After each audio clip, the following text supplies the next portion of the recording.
Hello there, sword friends. This is going to be a quick and dirty review about this Dynasty Forge Bushi Series 1095 Silver Dragon Katana. And before I get into the nitty-gritty of the review, a few things to note. One, these are just my thoughts. I'm no master. I'm just a guy who likes swords and stuff. So just, I guess, take my thoughts with a grain of salt. Two, I'm not affiliated with Dynasty Forge in any particular way, and they're not asking me to do the review.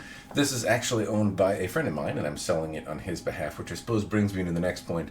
I don't know if you would call this secondhand. He got it new, but it's secondhand to me from the standpoint that I didn't buy it new. So I think it's pretty representative of what you would expect to get from Dynasty Forge, though, maybe not.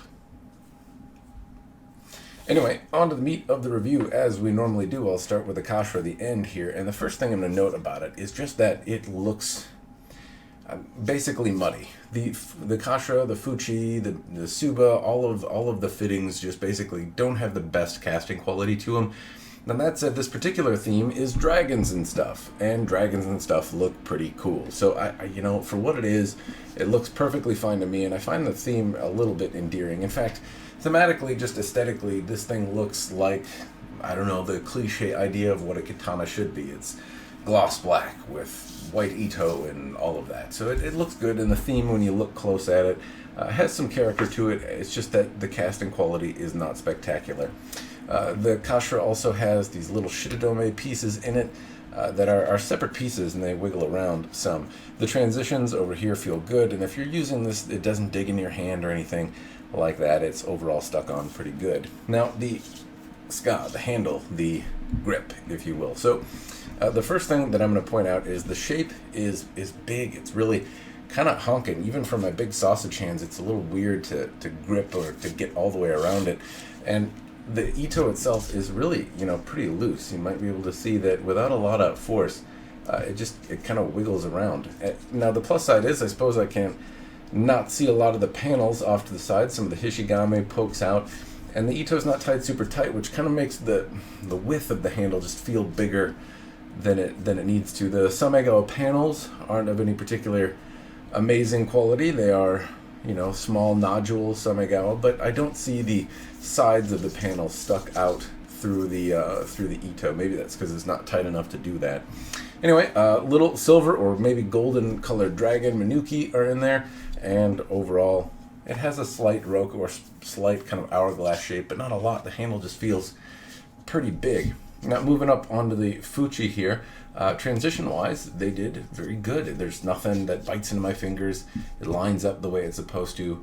If we go onto the tsuba, it is also tight, and it follows the same type of theme that I was talking about, where it just looks a little muddy. It's just, the casting quality is not great, and a lot of these details that would be sharp, were a handmade piece, or, potentially if it were a handmade piece, are not super sharp here. So the tsuba butt, it's tight, it looks good, thematically it matches, and again, it's got dragons and stuff, so I think it's cool.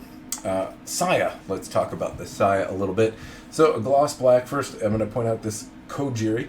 It's metal, and there are some ledges here, but nothing substantial, and I like a kojiri made of metal. If you do any kind of kata or iai where you're on the floor, it, I guess, is marginally safer or marginally more durable than a horn kasha, or not kasha, kojiri. Little end cap here.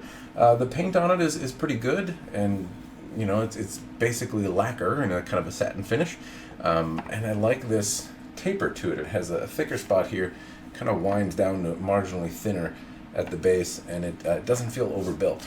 It also does the job. It holds the sword pretty well, and it rattles somewhat, but honestly not a lot. Not a profound amount. It's better than, I suppose, average. So then we can move on to this spot here, the koiguchi. It doesn't look like it's all filled up with resin. It's not the best looking piece, but it's doing the job. And this sword is $500-ish, so I can't necessarily expect the world. Now, the habaki has this interesting bit here right along the spine. You can probably see this goofy little open spot there. The habaki is tight, but it has this little opening that looks like it was just pressure fit on and not quite right. So I'm not a big fan. Also, it looks, the shape is just a little bit weird here to me. It's not not my favorite.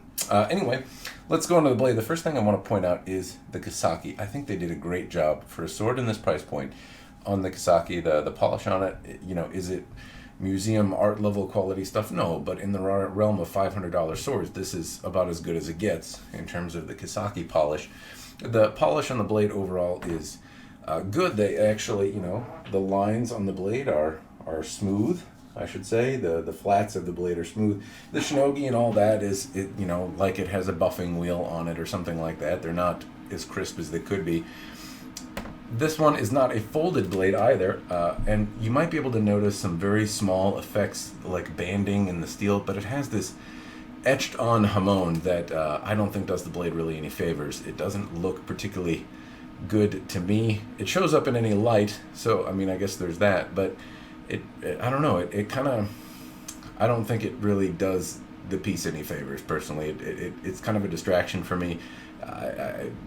I don't know exactly what to say about it. There's nothing really wrong with it. It's heavily etched and obviously done with some sort of template. I don't think it really impacts the performance. It's just kind of a fake thing that obscures the pretty tempering pattern that's underneath here. Anyway, blade shape-wise, it's comfortable enough. It has a decent curvature to it. This handle, kind of how it follows the curvature of the blade, is nice, but it misses the mark, I think, a little bit.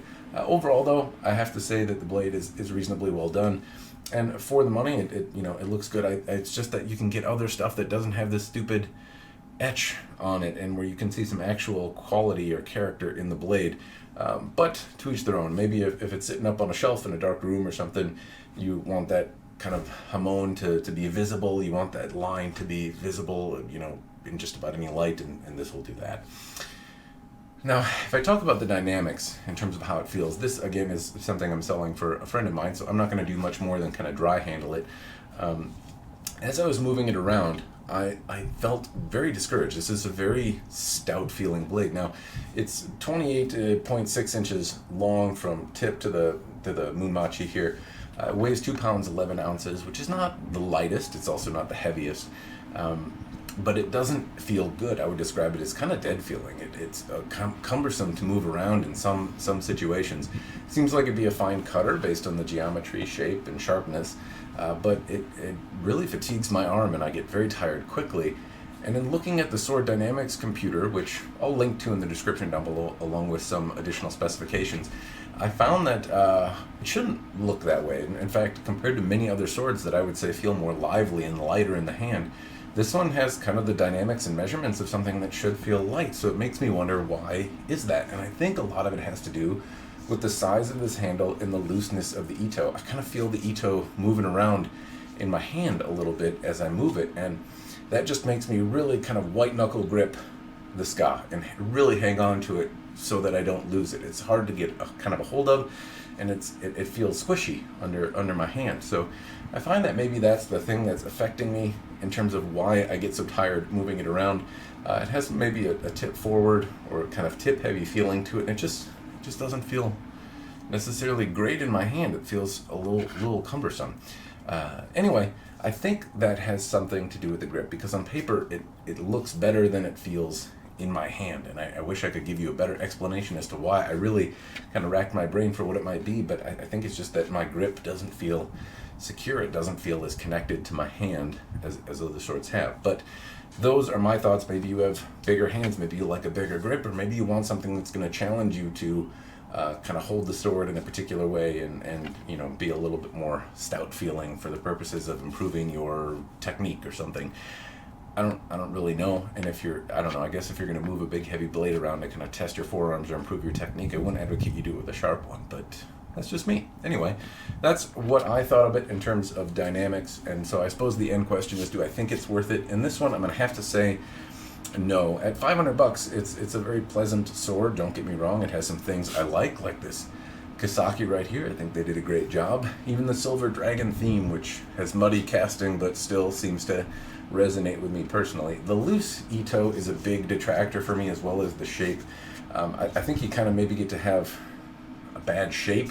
You can look past a big kind of axe handle, as we very often do with some other swords out there. But loose ito like this, Gives me the feeling that, frankly, it's going to come undone pretty quick, and the effect it's having on me, kind of white-knuckle gripping the sword, is not something that I would say is acceptable coming out of any factory at any price for a sword. The ito should be tight and usable and stable for a long period, and I don't get that impression with this sword here. That's really, I suppose, the main detractor. I don't particularly like this. Everything else I can say about it really is honestly subjective. It's, I don't like the etched thing on the hamon, this kind of thing that they've put on here, this etchant to bring out this line in the sword. It doesn't do me any good, but that's subjective. I don't know that anyone else really cares. The fittings, liking or not liking them, but this loose ito and the effect it has on the dynamics, or the handle shape, and just how it's making me grip the sword, that's makes me think pass, personally. Now, anyway, those are my thoughts. At $500, there's a lot of options out there, and I just don't think that this is the most spectacular one, which I find very surprising, considering that the other Dynasty Forge Daimyo series blades that I reviewed were some of the most dynamically appealing feeling blades that I've held. I mean, from the standpoint of mass production swords, produced in a forge in China, the Daimyo series pieces that I had from Dynasty Forge were absolutely fantastic. And this kind of feels the polar opposite in my hand. It really is. I'm surprised that they're made by the same folks. Anyway, those are my thoughts. I hope it's been helpful, and that's really all I have for you. As always, cheers and thanks for watching.